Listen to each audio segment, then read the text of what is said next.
Virendra Dev Dixit centre ఉందండి ప్రకాశ్ నగర్ లో. Okay, అంటే ఇప్పుడు నేను ఏదైతే చెప్తున్నానో ఇవి సేమ్ బ్రహ్మకుమారి సెంటర్లలో కూడా ఇలాగే జరుగుద్ది. కాకపోతే ఎవరి ద్వారా జరుగుతుంది, అక్కడ ఉన్న బ్రదర్స్ సిస్టర్స్ మీద అటాక్ చేస్తారు. ఓకే, ఆ సెంటర్స్ లో ఉంటారు కదా, వాళ్ళందరూ అన్నయ్య లెక్కలని పిలుచుకుంటారు. దాని వెనకాల మనం చేస్తుంది ఈ పనులు. సో వీరేంద్ర దేవ్ దీక్షిత్ ఎవడైతే ఉన్నాడో ఇతని సెంటర్స్ అన్ని క్యాపిటల్స్ లో ఉన్నాయి. అంటే చెన్నైలో ఉంది, హైదరాబాద్ లో ఉంది, బెంగళూరులో ఉంది, అట్లా ప్రతి రాష్ట్రంలోనే క్యాపిటల్స్ లోనే ఉన్నాయి. చిన్న చిన్నగా ఎక్కడెక్కడో సెంటర్స్ కూడా ఉంది.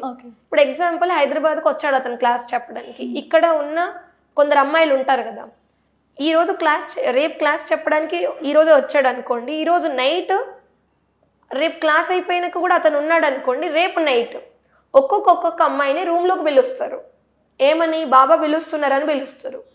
ఇతను ఒక గురువుగానో లేదా ఒక తాతయ్యగానో భావించి ఉంటాం కదా, అంత ముసలాయన కాబట్టి. అవును, ఆఫ్ కోర్స్. అండ్ ఇవన్నీ చెప్తున్నాడంటే ఇప్పుడు మనం చాగంటి కోటేశ్వరరావు గారిని, గరికపాటి గారిని ఎట్లా చూస్తాం, భక్తి భావం ఇంకా పెరుగుతుంది వాళ్ళ మీద. ఇప్పుడు గరికపాటి గారు ఉన్నారు, చాగంటి కోటేశ్వరరావు గారు ఉన్నారు, ఇంకా ఇలాంటి కొందరు వృద్ధుల వయసులో ఉన్న అమ్మ వాళ్ళైనా తాతయ్య వయసు వాళ్ళని ఎలా చూస్తాం, ఒక రెస్పెక్టెడ్ గా చూస్తాం.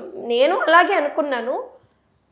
ప్రతి ఒక్కరిని పిలుస్తారు, అందులో ఉన్న వాళ్ళందరూ కూడాను వాళ్ళకి తెలిసేది బాబా వస్తున్నప్పుడు పిలుస్తారు, వెళ్ళి ఫిజికల్ గా కనెక్ట్ అవ్వడం ఉంటుంది, ఇదంతా తెలుసు. నాకు తెలియదు, నాకు ఫస్ట్ టైం అలాగా అక్కడ నార్త్ వైపు ఉన్న సెంటర్లో జరిగింది.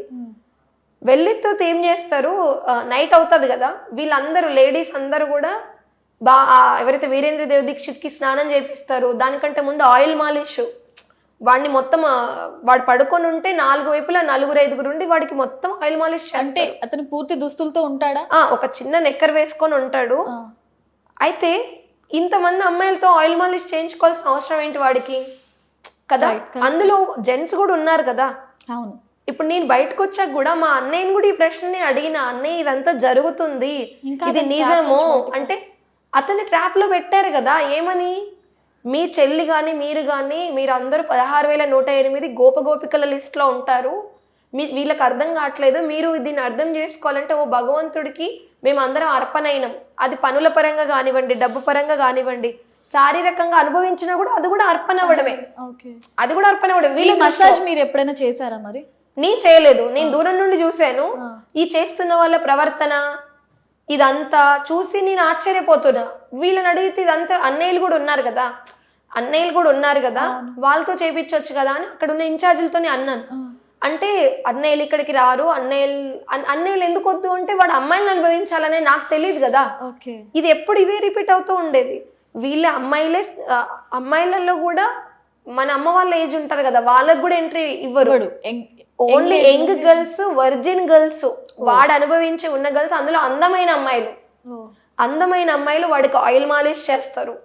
ఓకే, ఆయిల్ మాలిష్ చేస్తారు, ఆ తర్వాత స్నానం వీళ్ళే చేపిస్తారు, వాడికి బట్టలు తొడగడం ప్రతి ఒక్కటి వీళ్ళే. అది ఏం చేస్తారు తెలుసా, దాన్ని దేంతో పోలుస్తారు తెలుసా, మనము గుడికి వెళ్ళి అభిషేకం చేస్తాం కదా దేవుడికి, అలాగనంటే వీడు ప్రత్యక్ష దైవము, వీడికి చేసేయడానికి మనకు అవకాశం దొరకడమే ఇది ఎన్నో జన్మల భాగ్యం అంటే. అసహ్యమేస్తుందండి, ఎన్నో జన్మల భాగ్యం. ఇప్పుడు ఎవరైనా ఒక యంగ్ అమ్మాయి ఒక యంగ్ అబ్బాయికి అట్రాక్ట్ అయినా ఒక అర్థం ఉంది.